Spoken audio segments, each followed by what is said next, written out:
guys have Minnesota sports flowing in their veins. Mackey and Judd on Score North and ScoreNorth.com.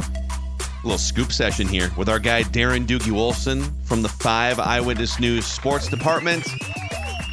Some inside information, maybe a little reckless speculation about your favorite. Thank you, Judd, for that applause. Minnesota sports team. Yep, Judd, listen. You're one of my favorites. You know that, Darren. Judd's all dressed up today. Little collared you overrate shirt me, today. Judd, but I appreciate it. Yeah, I've got a collared shirt on. That's all dressed up. Collared shirt and a mesh shorts. That's my look today. Okay. Well, at least you have shorts on. I wasn't sure you had shorts on, so that's a win. Oh, I'm not one of those guys. I've done this pod without shorts on before. At home. I knew it. Yeah. Have you really? Yeah. Oh, yeah. I generally put pants or shorts Generally, on I do too. to do the podcast. There's been a couple times. Really? Okay. I've never done that before. I'm not be comfortable. Just coming in You hot. never know, right? Like, I think about Scooby, 100-pound dog, right? Like, he can jump up, on my desk area, right? Like, if he hits the computer a certain way, right? So I'm always cognizant of that.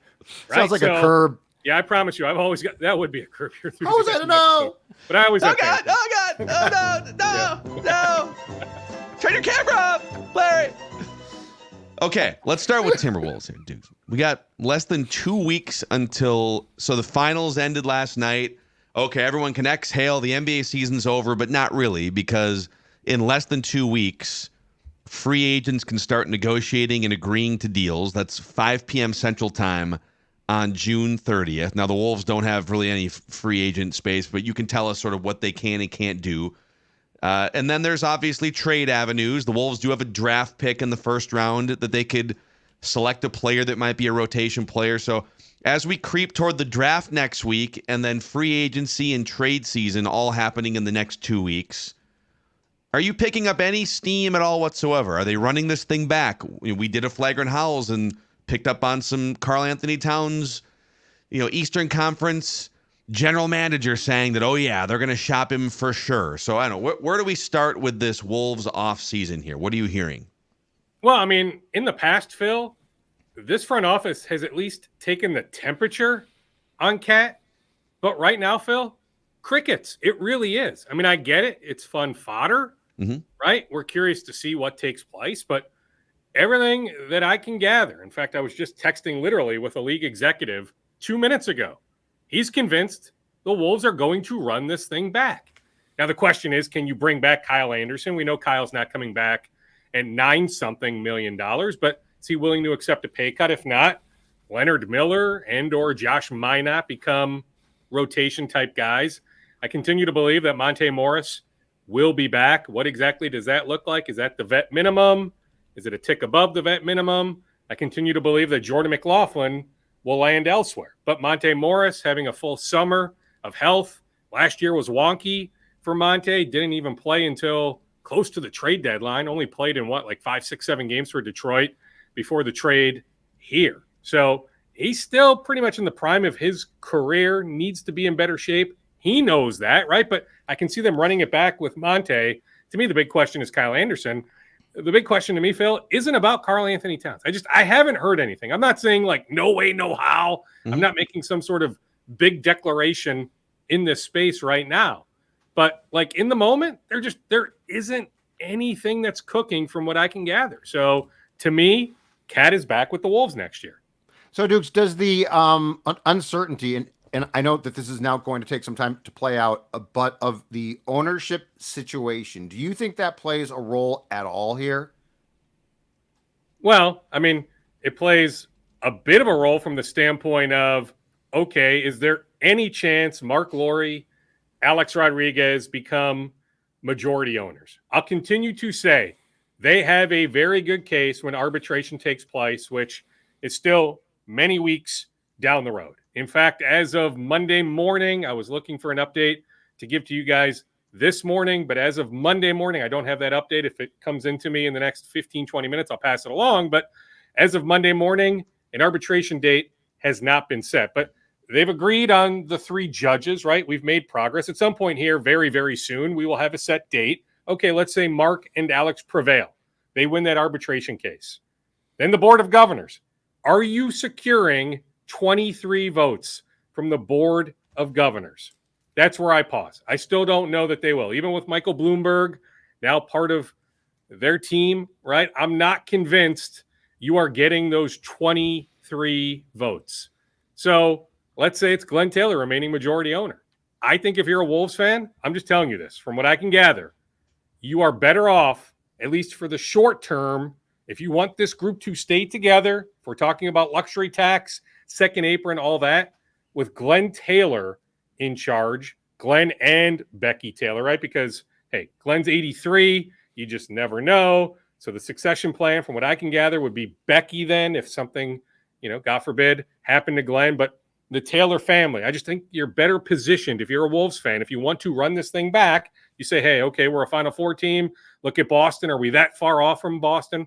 I happen to think you are, but that's a different conversation. I just think the Celtics are in a tier by themselves, and Boston's going to be able to run this thing back next year. So I get it, though. Like, if you're the Wolves, you're a Final Four team, you had home court in the Western Conference Finals, you can say we're knocking on the door of winning the championship. I'm just saying, though, Judd, like, to me, if you're a Wolves fan, you're better off with Glenn, Becky in charge just because of that uncertainty. We saw that ESPN story come out. I get it when Mark is publicly saying, hey, I've got more money than I've ever had. You've got Michael Bloomberg, one of the 12 richest people on the planet. But, like, it's still Mark and Alex, right? Like, I don't know if Bloomberg is like, okay, let me just keep shoveling money to you guys, right? Yeah, maybe there'll be a payoff down the road. I mean, Michael Bloomberg is a very smart businessman. He's not doing this for, hey, like, I want to be a part of this sports franchise. I understand that I could end up losing some money. He's doing this as an investment from what I can gather, right? He's got an investment in the Baltimore Orioles. He has an investment now in the Wolves. He is looking to make money. So I just don't know if he's going to be shoveling many millions of dollars to Mark and Alex to pay a luxury tax to be a second apron team. I'm just saying, from what I can gather, it seems like Wolves fans are better off if the Taylor family is in charge if you want to run this thing back. But if we fast forward a year, what is the percent chance, just educated guess, that Tim Connolly leaves if Glenn and Becky Taylor are still the controlling owners of this team? Sure. Well, the comeback to that is Tim deserves all sorts of credit, right? Even the Gobert trade has seemingly worked out enough, even though I still will continue to say in the moment, like, that was a very, very, very, very, very easy yes for Danny Ainge and the Utah Jazz. It has worked out enough if you're Tim. Signing Kyle Anderson, the Mike Conley trade. But let me just offer a little bit of blowback, Phil. Are we positive Sachin Gupta or another executive doesn't make those moves? That this is all Tim Connolly? And hey, right? Gerson had his off-the-court faults, but on the court, nailed the Anthony Edwards pick. Nailed the Jaden McDaniels. That was some maneuvering, right? But landing Jaden McDaniels end of the first round. Signing Naz Reid. Naz had multiple options. Gerson, his front office, convinced Naz, you come here. You don't go elsewhere. I believe it was the Thunder, the Warriors. I need to go back and look. But there were multiple teams trying to sign Naz Reid immediately after the 19 draft. It might have been the Spurs. Oh, well, the Spurs were interested summer in free agency if he had hit free agency a year ago. I'm talking right after the 2019 draft, right? So Tim deserves, I'm telling you, Tim deserves all sorts of credit. Good dude, too. And yes, his relationship with Alex and Mark is rock solid. It's a different relationship with Glenn. Yes, that fear is real, right? If you're all about it's Tim Connolly or bust, yes, that fear is real, that he could be elsewhere 1 year from now. Why else negotiate the contract he did, right? There's a reason why that opt-out clause now has been shifted from now to a year from now. But I'm just saying, a little bit of blowback. I'm just saying, I'm not convinced that other executives would not have made comparable moves. It was very obvious, right? D'Angelo Russell had to go. And Mike Conley was readily available. And you think about the connection to Gobert. I'm just saying, just a little bit of blowback. Sure. Tim is great. Don't get me wrong. But I'm just saying, I think other executives could have made comparable moves. I do agree that the gap between Tim Connolly and whoever would step in and replace Tim Connolly isn't like going from Tim Connolly to some idiot off the street who's 5 beers deep. Like, I mean, there's competent people. Right, Wolves fans will say, whoa, right? If it's Glenn, like he did hire David Kahn once upon a time. But I'm just saying, if you elevated Sachin Gupta, are we sure Sachin doesn't make those moves? I think Sachin, everything I've heard about him, I think he's a really good front office executive. He's the trade machine guy, right? I mean, he clearly has a pedigree and a background in doing this for a living. I would just say that, once again, if Glenn Taylor remains the long-term owner of this team, there's no evidence that I have seen that this won't go off the track just like it has a million other times in the last 20 to 25 years. I don't trust it to not go off the tracks. So I'd rather just take a shot on door number 2. That's where I continue to be in this discussion. I mean, I just wonder if ultimately it's more like door number 3. That this thing doesn't get figured out or it doesn't ultimately end up in Mark and Alex's hands.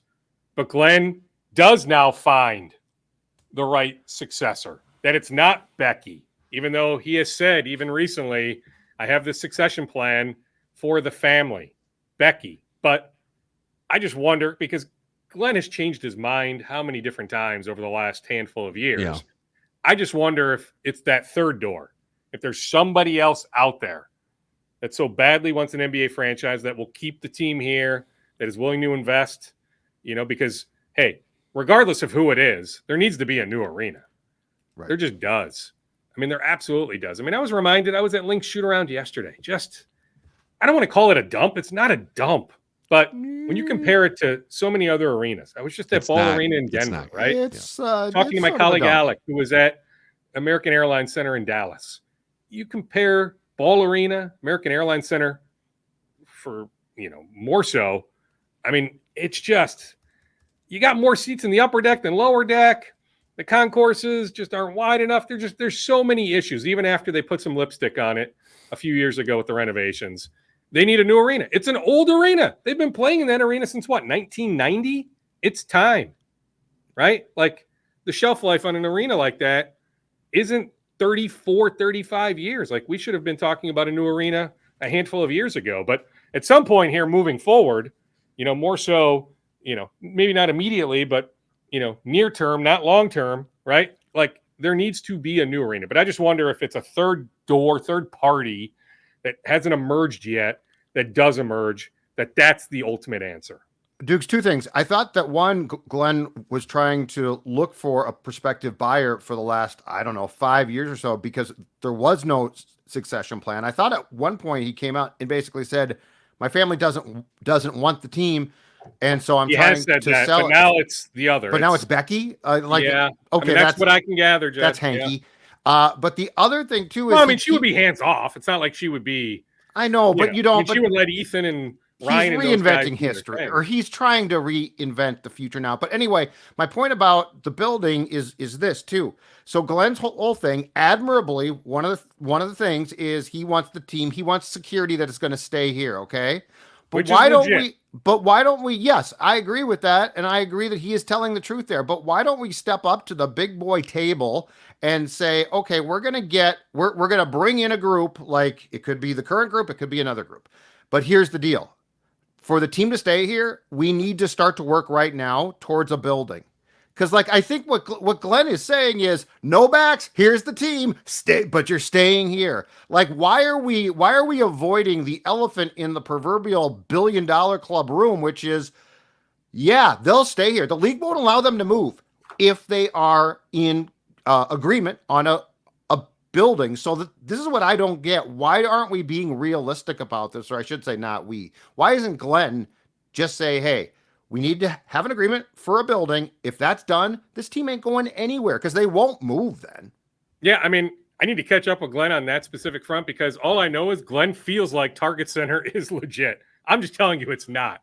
Okay, right? Mark and Alex understand that. What's Glenn's vision? What's Glenn's vision for innovation for the next 10 to 15 years? That's what I understand. He doesn't have one. That's the problem. Yeah, and hey, Mark and Alex would.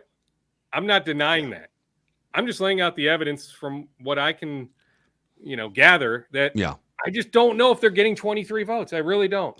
Those are Glenn's buddies, right? When we talk about a governor, it's the majority owner, right? So Mark Cuban is no longer the governor of the Dallas Mavericks, but he was the governor for a long time.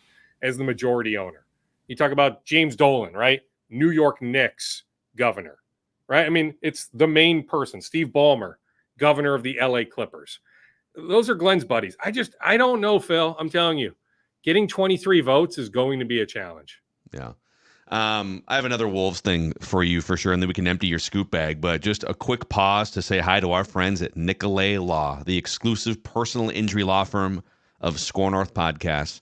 Our friends at Nicolay, led by Russell Nicolay himself, are here to make sure you get the compensation you deserve after an accident. Nicolay Law, proud to serve the Twin Cities communities that they live in. They're just normal, everyday folks that you run into in your community that just happen to have law degrees to help you when an unexpected injury happens. So start your path to winning at nicolaylaw.com or give them a call at 1-855-NICOLAY.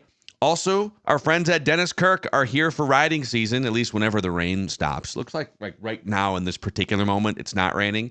But whenever riding season does reemerge here in the Twin Cities, go to DennisKirk.com to check out over 185,000 parts, apparel, and accessories, motorcycles, ATVs, UTVs, dirt bikes, snowmobiles, and more. Also, check out the first annual Minnesota Garage Build Bike Show, powered by Dennis Kirk, on Saturday, July 13th from 10 a.m. to 5 p.m. at Running Aces Casino and Racetrack. Dozens of custom-built motorcycles, local food trucks, manufacturers of some of your favorite parts on site, hundreds of dollars in Dennis Kirk gift cards, a live DJ, and a lot more. Details at DennisKirk.com. So let's just go back to the beginning part of this discussion. Let's say the Wolves decide, you know what? We're one of the Final Four teams. We feel like there's some ways for us to let's just not overreact. Let's not go crazy here and break up some great chemistry. Let's run it back with maybe a couple tweaks on the edges. What do you think are the biggest ways, Doogie, in which the Wolves can improve and maybe even win a championship by running it back? Like, what are the internal things that you could look at and say, okay, if you run it back and this happens and that happens, now you're on a different level? Well, I mean, you need to figure out a way to be a top 10 defense and offense. Okay, they have solved the defensive side of things. How can you elevate yourself offensively? What exactly does that look like? To me, they need to shoot more threes. They need to make more threes, right? I mean, they made enough threes, right? They just didn't shoot a ton of threes last season. But can you make even more threes next year? That's why I would look at a guy at pick 27, a guy like Baylor Shireman of Creighton, who was in town for a workout a couple weeks ago. Yeah, there are defensive flaws there. But older type guy, he could help you for 8 to 12 minutes a game. Just stand in the corner, make some threes. But to me, it's about solving the offensive side of things. I mean, that was a big theme when we had season-ending availability with Finch, with Connolly, with Kyle Anderson, with Jaden McDaniels a couple weeks ago. It was about, okay, how can we elevate the offense? But the sticky wicket there is, okay, you elevate the offense at what cost on the defensive side, right? So instead of being the number one defensive team, right, what's that balance look like? But ultimately, like, you want to be a top 10 offense and defense. To me, that's the recipe. We can go back any number of years, Phil, right? Look at the NBA champion. More often than not, way more often than not, maybe even all the time, we're talking about a top 10 offense and a top 10 defense. So Chris Finch, I've said this many times, right? A borderline offensive savant, certainly a brilliant offensive mind. Go back his last 25 years, right? There's enough evidence. I know a lot of Wolves fans are like, whoa, what are you talking about? Like, we just watched. He's not a great offensive mind. I'm telling you, Chris Finch is a great offensive mind. Those who know infinitely more than I do, you talk to everybody at the Wolves. You won't hear anybody on background not Chris Finch's offensive mastermind. So it's on Chris the next handful of months to figure that out. Right. And then just, maintain health. Right. I mean, it always worries me. Right, Judd? I get it. Ant, go play for Team USA. Go win a gold in Paris. But the grind of the Olympics, hey, Rudy, go play. It's in Paris, right? Like, how cool will that be for Rudy? But you've got these guys playing internationally this summer. Hopefully they can maintain their health. Judd, anything else from here? Or should we go scoop bag here? Let's Final go scoop bag. Scoop Let's bag? go Okay. scoop bag. Here we go. Final scoop bag. Doogie, go. All right, so you guys saw the note yesterday about Jalen Redmond, this defensive tackle. UFL star joining the Vikings. That will be made official today, I'm told. There were 2 other teams in the mix, but you look at positional need here, right? Like if you're Jalen Redmond, his representation, it made sense to pick the Vikings, but let's caution a little bit. Yes, he dominated the UFL, but we're talking about a UDFA a year ago out of Oklahoma, got cut by the Carolina Panthers at the end of training camp last year. So we're not talking about some like guarantee to be on the 53-man roster, but intriguing name based on his success in the UFL. Look for that move to be made official later today. I'm connecting on Thursday with Javon Moore, Minnetonka high school hockey player. He has a chance to be a first-round pick. We talk about the NBA draft forthcoming, the NHL draft. I haven't even looked at the specific date, but what's that, Judd? Week from Friday. Week from Friday. First round. Okay. Then Saturday for rounds 2 through 7? Yeah. So Moore has a chance to go that Friday, but maybe more so that Saturday, but he should be the highest chosen local player. Gunnar Broyne, speaking of Minnetonka, the golfer. So I just spoke with him this morning. He's actually caddying later this week at Hazeltine. So he goes from making the cut at the U.S. Open. Wow, dude. He told me, he's like, I need some money. Plus, he'll be playing in the U.S. Amateur at Hazeltine in August. He's caddied at Hazeltine before, but he's like, hey, when I caddy, it's almost like playing a practice round. You know, I get to see all these different shots, all these different angles. I can learn more about the course. So he'll be caddying at Hazeltine later this week. His next event he'll be playing in is back at Pinehurst number 2 next week.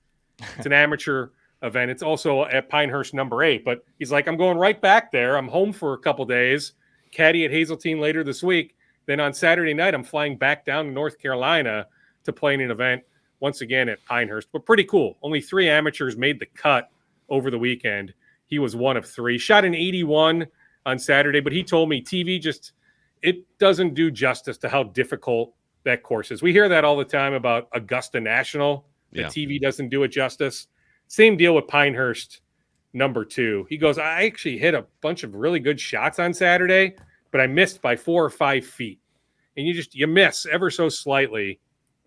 And a 68 that he shot over the weekend turns into an 81, right? So he had a round of 68 and a round of 81. And he goes, I felt like I hit the ball as well as I hit it during my round of 68, during my round of 81. But good kid, finishing off his collegiate career at the University of Kansas. He is hopeful. I like his chances to get a sponsor's exemption at the 3M Open.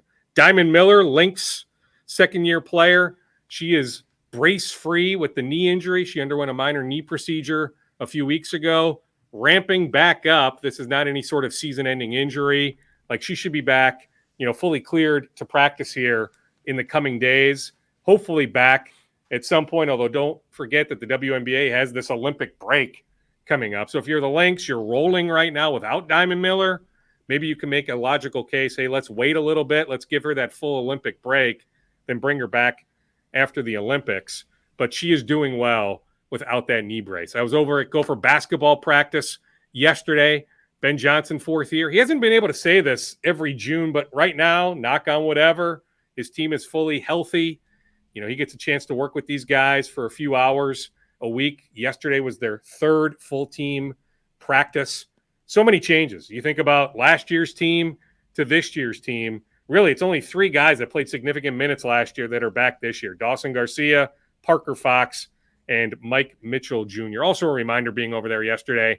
I don't know the exact monetary figure he was offered, but Dawson Garcia was offered a lot of money to go elsewhere. We just saw Coleman Hawkins, former Illinois player, sign with Kansas State the other day for $2 million. Coleman Hawkins can play, don't get me wrong. Dawson Garcia, in my mind, is a better player than Coleman Hawkins. And I'm not saying that Dawson had a $2 million offer, but he certainly had a big money offer. Now, he's being compensated really good money, 6 figures, by Dinkytown Collective to stay here at the University of Minnesota. But I'm just saying he could have made a healthy 6 figures going elsewhere. Yeah. Darren Doogie Wolfson from the 5 Eyewitness News Sports Department. Great scoop session here today. 2 more. Tyler Wall, Lakeville North High School, worked out for the Utah Jazz yesterday. Jamison Battle, the former Gopher from Benilde St. Margaret's, De La Salle High School. He worked out for the Sacramento Kings the other day. Love it. Love it, Dukes. Good All stuff, right, Dukes. We'll see you again Thursday. Okay, sounds good, boys. See ya. All right. By the way, if the Twins can avoid the rain this week, they're red hot, man. They haven't lost in a week, and you can get your tickets at twins.com/tickets. So Sundays during the season are kids' days where you can bring the family out, enjoy Bullseye's Backyard interactive games, and then also 612 Saturdays for special $6 beers, $1 snacks, and $2 food, plus gate giveaways. So a lot of Twins summer fun to be had at Target Field, twins.com/tickets. There's your scoop session here. We've got rankings on Purple Daily today of the best number 2 wide receivers in the NFL. You guys have asked us to rank a bunch of things in the next couple months, so we will be doing that starting today. And flagrant howls from yesterday with some reckless speculation that we alluded to, so check that out as well. See you guys.